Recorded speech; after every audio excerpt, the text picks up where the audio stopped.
London, England. At the end of the last tape, you were saying how because of the apparent approach of the front, you said you could hear artillery. The encampment and the workplace at Bugай was cleared, and you were put on a train, and you didn't know where to, but you ended up in Buchenwald. Well, there was not much choice that we had. As you know, there was no escape. As I explained to you, in this hostile environment, with most Poles being violently anti-Semitic, very few Jews had any chance to run anywhere and to hide. Some of them did run away and, I believe, tried to join one of the partisan groups, but most of them eventually were betrayed one way or another, or massacred by their so-called friends.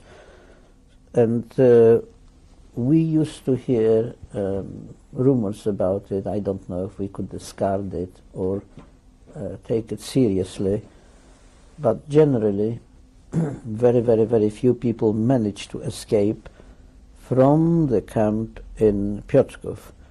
So when we were rounded up and put on the train, the only thing we knew that because the whole Jewish Council with the president, everybody else was coming with us, it wasn't a sellout like into one of those death camps of certain part of us and the rest will go elsewhere. And so we arrived at the siding of Buchenwald.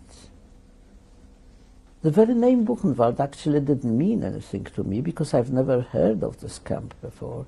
Yes, I've heard of Dachau, I've heard, I don't know why, I've heard of Auschwitz and eventually Treblinka, of course, but I did not, Buchenwald just didn't strike any chord. So when we arrived at the siding and people looked out and said, oh my God, you know, it's Buchenwald. And I say, well, it's Buchenwald, so what is Buchenwald? But a few people there and then managed to swallow some tablets and commit suicide. In the wagon in which I was, with so many others, there were at least 2 individuals who died on the spot there, you know, who just swallowed some things. That's enough for me, it's Buchenwald, fine. But then again, against our foreboding, nobody was killed outright on the ramp, and there were quite a few prisoners dressed in striped uniforms, ushering us, together with the SS and others, into the camps and trying to sort of calm us and say, don't worry, it's not a death camp, not at this stage. In what language were they saying that? Pardon? In what language were they saying that? Well, in Yiddish and Polish and German.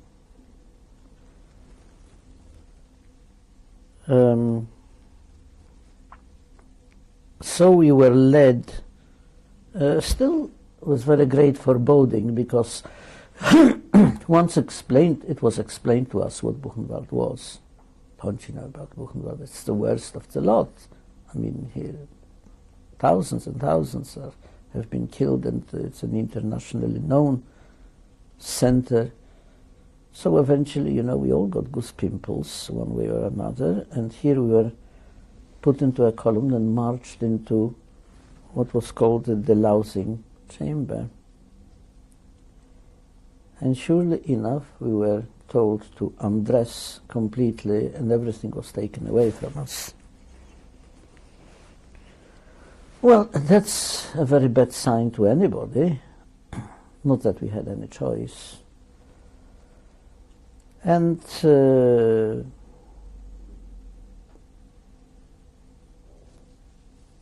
it was the most horrible situation, really, very hard to imagine. When you are being told to undress and somebody shaves your head and shaves your body hair, and you are left virtually, you know, defenseless like a baby, you think to yourself, well, that's it. What else can they do? And from past experience, I learned to sense the extreme fear in people, the virtual horror. You reach a certain stage when you stop being afraid, you are just bordering on insanity. You know that's right, that's it. You are going to your death, and you can smell actually people exuding that certain smell of abject terror. And you look into their eyes and they become vacant and not listening to what you are saying or whoever is talking. And what. Now in such conditions we are herded into that shower chamber. Well, some people cried, some people prayed, others were just numb with terror, and we just stood there waiting. And it occurred to me that was the nearest I came to experience the horror of a gas chamber. And it flashed through my mind to whatever is happening to us, whether it happened to our parents and to anybody else, whether that was how it really ended. But quite suddenly, with a shock, streams of cold water came down from the showers. Now that was, you know, we gasped, because it strikes you, you know, cold water strikes you with a force, and at the same time you begin to breathe. So it is water, not gas. So which means we live. They won't clean us before killing us. Doesn't make sense, so we don't know. If the Germans have dared to perpetrate so much, you know, with all the others, we don't really know what they are up to. But generally there was a sigh of relief.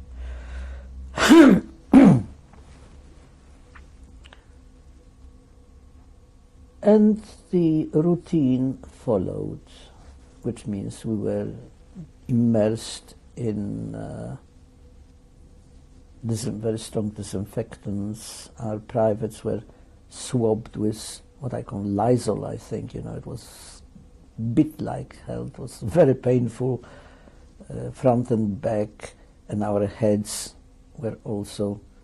Then we had to jump into a vat, sort of a, call it a mikvah if you want, and it was also full of disinfectant, and stay for a few seconds immersed completely to kill off the rest of the vermin. And we were overrun by vermin, there is no doubt about it. Everybody had lice at least, and anything else you want to think of. When we finished with that, we were given a set of clothing, we were chased into a, I don't know what you call it, a canteen sort of thing, where they just dished out a set of clothing at you. Nothing fitted, you know, just it was completely haphazard. But among ourselves we started swapping. One was too big, one was too small, so eventually we landed up with whatever we had. Once dressed, we had to pass through an, well, call it an office where we were registered. That's where I was given my Buchenwald number, which was 94 974, 94,974. That, I think, showed me how many people have passed before me through these heavenly gates, or how many people actually were at the moment in Buchenwald. Although this is not true, because not everybody stayed in Buchenwald. People were kept there for a certain time in quarantine and then sent further, to work. Was the number tattooed? No, but we were given, excuse me, we were given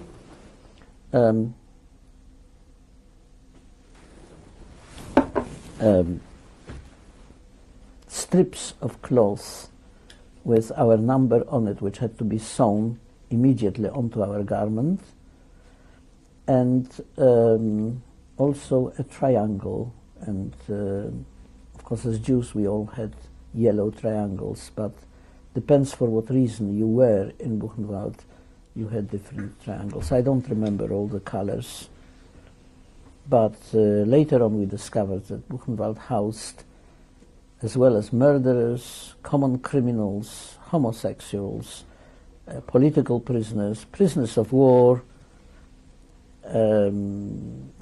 gypsies, and many others. Their alleged incompatibility to society or crime was depicted in the color of their triangle. Anyway, we were led after that to a barrack which was called a quarantine, where we were supposed to stay for a few days until we were assigned to a place where we eventually went to work. Of course, while we were in Buchenwald,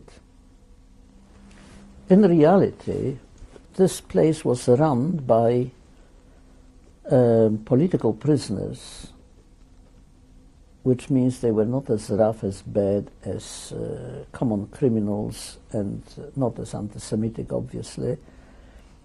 So they dealt with us as fairly as they could in the circumstances.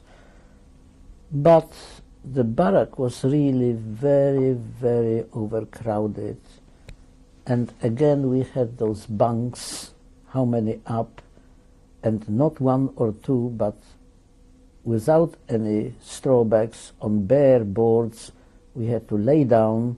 It was quite warm there, by the way, but we had to lay down like sardines, squashed one against the other, and we didn't know whether your neighbor was a German or an Hungarian or a Pole. Not that anybody really cared, because we were all in the same boat by that time.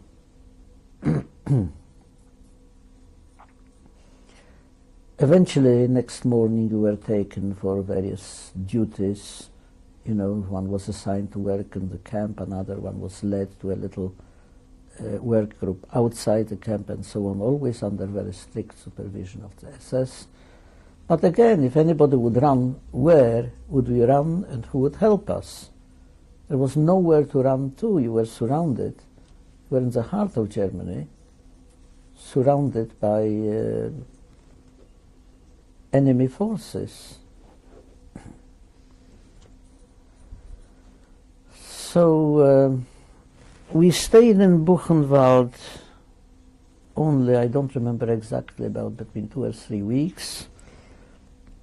And on the, I think it was on the 12th December,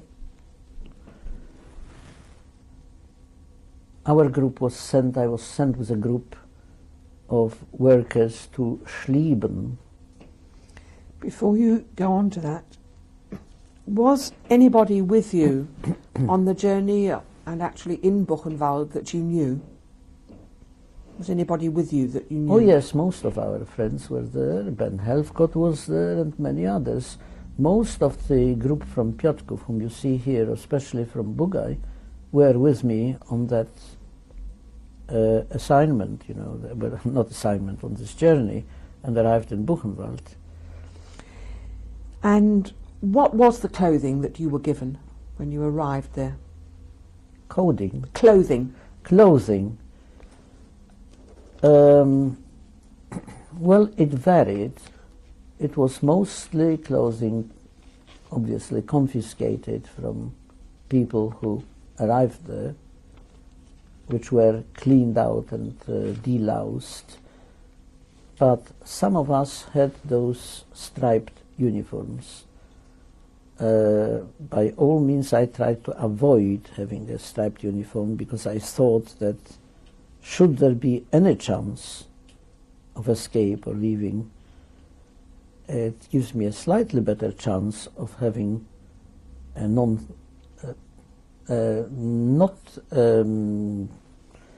official prison garb. Did you manage to avoid it? Yes.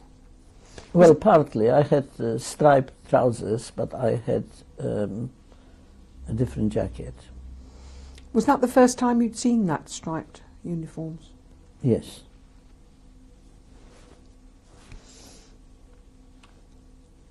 While you were in Buchenwald, you said just a few weeks, were you given any work to do? Yes, as I said, we were led. Some of us had to do all sorts of different jobs in the camp or out of camp. We were some groups were led for half a day or whatever to nearest town Weimar, a very beautiful place which was also bombed by the Allies, and clearing out the rubble. Was that what you were doing? I went once, I think, to Weimar. I don't remember exactly what we were doing, because these were... And what was the food like in Buchenwald? Very thin, about 1 pint of soup, a slice of black bread, and some ersatz coffee. It was minimal, but since everybody got the same, we couldn't have any grouse about it. What difference would you say it made to you that you were now not totally on your own, that you'd made friends who'd been with you for a while?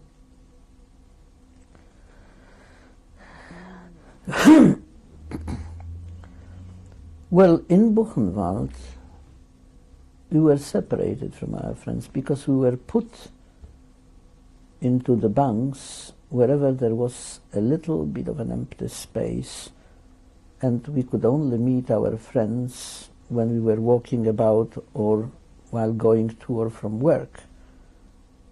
So this did not play a very great role. And what did they give you to put on your feet?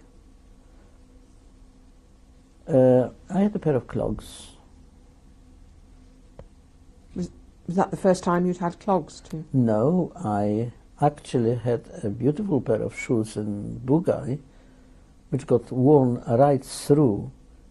And when I composed my little song, I was summoned to the president of the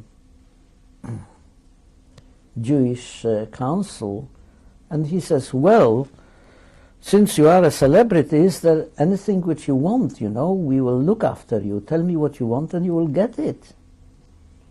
And at the time, I showed him that I had a big hole in my shoes, and I say, well, to be quite honest. So he says, oh yes, the best pair of shoes. I said, no, what I would prefer, clogs, because we are in the cold here, and it's timber, it's wood, and it will keep me much warmer. Oh yes, with pleasure. So I got a beautiful pair of clogs.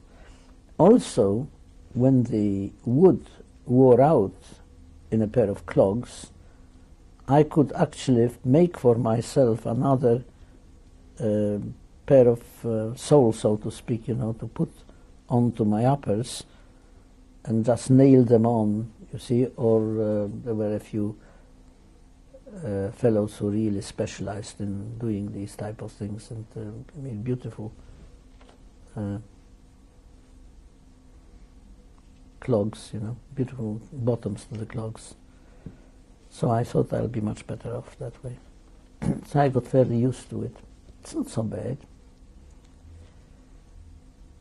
It's a bit hard and uncomfortable, but once you get used to it, and if you are clever enough, you don't take clogs which are fitting exactly but slightly bigger and you stuff them with any sort of rag or paper you can find, so that protects you even more from cold and protects also your feet from calluses. Was the entry to Buchenwald, was that when you lost your mouth organ? Well, funnily enough, I lost everything, because everything was taken away from me. With one exception, I had that little box which I have made for myself. Actually, it's a cigarette box. And I made these type of things, you know, for bartering with the Poles for various articles of food or clothing.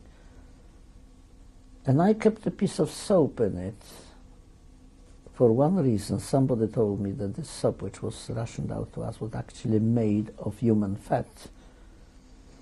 And I was very keen of preserving a piece of that soap, you know, for posterity, if I live through it. But of course I wouldn't tell them that, and I say, look, all I've got here is that piece of soap and this box. So he says, yes, but you must dip it into the disinfectant when you go in. And so I held it in my hand, and I came out and they inspected it again, and they prodded through the soap that there is nothing hidden in it. He says, all right, keep it. So they had to ask the assessment, and he nodded. He says, yeah, back. So I've still got it. How much do you think did your own physical condition deteriorate in those weeks you were in Buchenwald? I don't think my physical condition deteriorated in Buchenwald. I was there for much too short a time to really feel the brunt of it.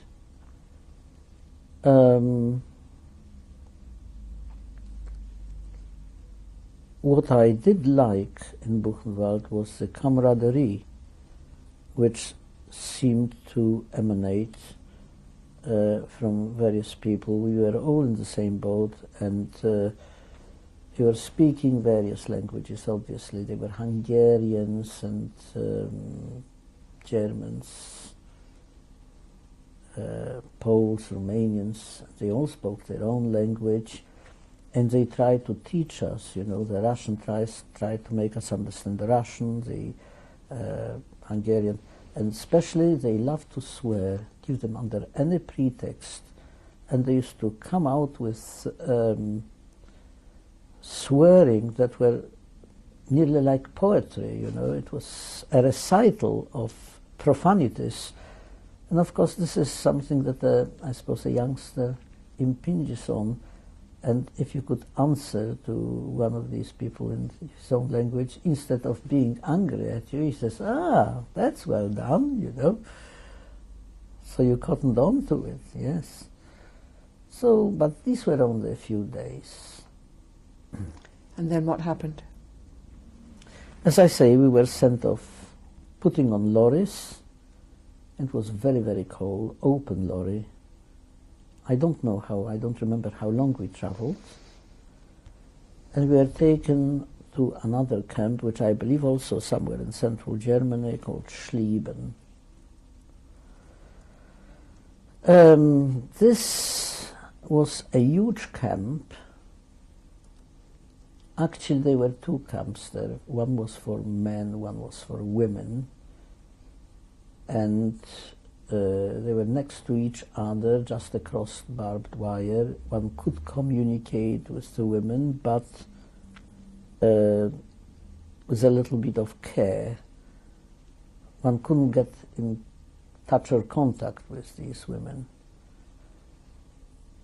Mainly, all people in the camp were employed in the Hassag factory nearby, which was making Panzerfaust, which is a sort of a bazooka, anti-tank gun, to together with the munitions which go with it, those heads. It was very hard work, and I had one of the worst deals when we arrived, of course. We were put to work carrying heavy boxes of those weapons, wooden boxes, and loading them up on lorries for transport to the army.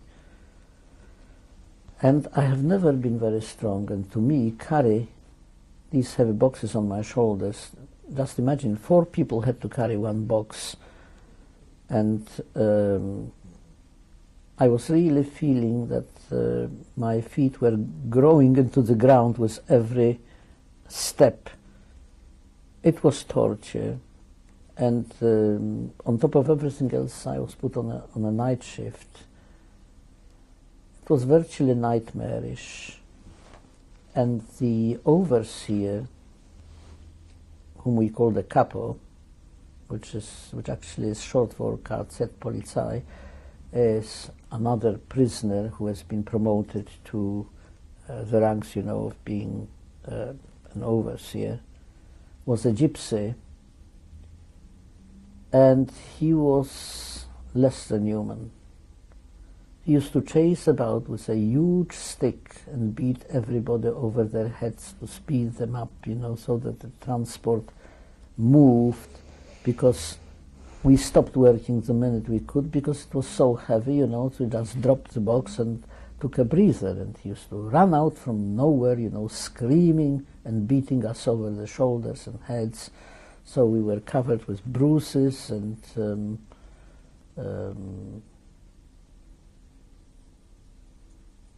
bumps, you name it. Blood was pouring, and eventually we were told that this gypsy capo was in love with an SS woman who was in the camp, apparently, and because